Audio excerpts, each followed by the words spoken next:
Hey guys, this is Nate with another Backcountry beer review. Today you're getting the real authentic experience.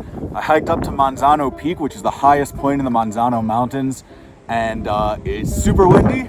There is a ton of snow, actually a decent amount of frozen snow lower on the trail, and yeah, it's real life up here, man. I tripped and fell and bent the crap out of my tripod, so that's why you're on the ground right now.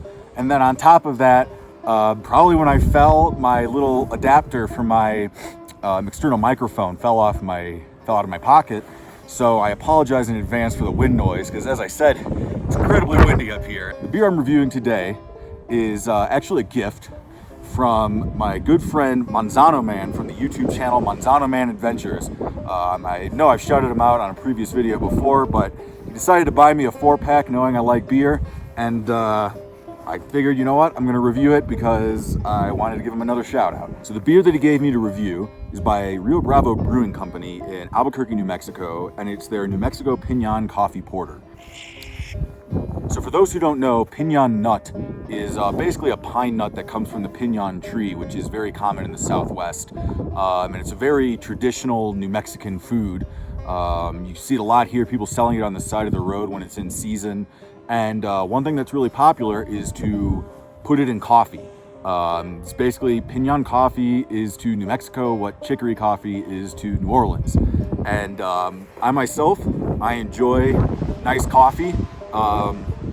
And maybe it makes me a little bit basic, but I love piñon coffee. I mean, it just tastes delicious. It's perfectly nutty and it tastes great. I love it.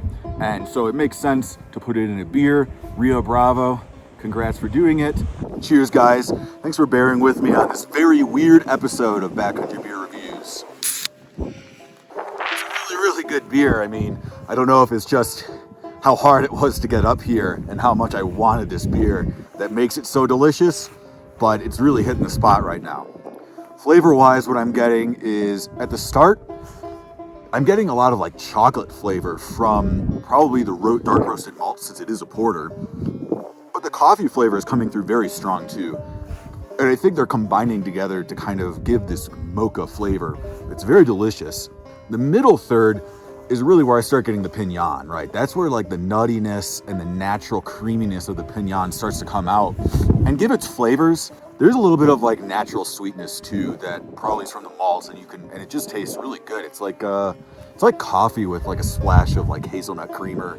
The final third is where, as I say in these videos a lot, you're kind of left with the bitterness. I'm getting bitterness that's reminiscent of, you know, a cup of coffee, right? Like, and I drink coffee black like 95% of the time, so I am not complaining there. It tastes like a cup of coffee, honestly. So yeah, really delicious. If I had any negatives to say about it, I would say I think the piñon flavor could come out a little more. Now, I actually really like the brand that this is made with, New Mexico Piñon Coffee. And I find that the piñon flavor in that, you can sense it, but it's very subtle. And so, you know, putting it in a beer, it makes sense that you would kind of lose that a little bit. Thank you again, Manzano Man. I really appreciate it. And because Manzano Man gave me this beer, he left a recommendation on my last video where he suggested that I leave a beer at the place where I'm doing the beer review. Now, I don't know if I'm going to do that all the time, but because Manzano Man gifted me this beer, I'm going to do it now. So I'm going to leave one of these beers in the mailbox on the peak, and if you come up here and you see it and you drink it, let me know. Cheers, guys. Have a backcountry beer for me. For you leave no trace purists out there, I understand, but I'm putting it in a mailbox on the top of the mountain, so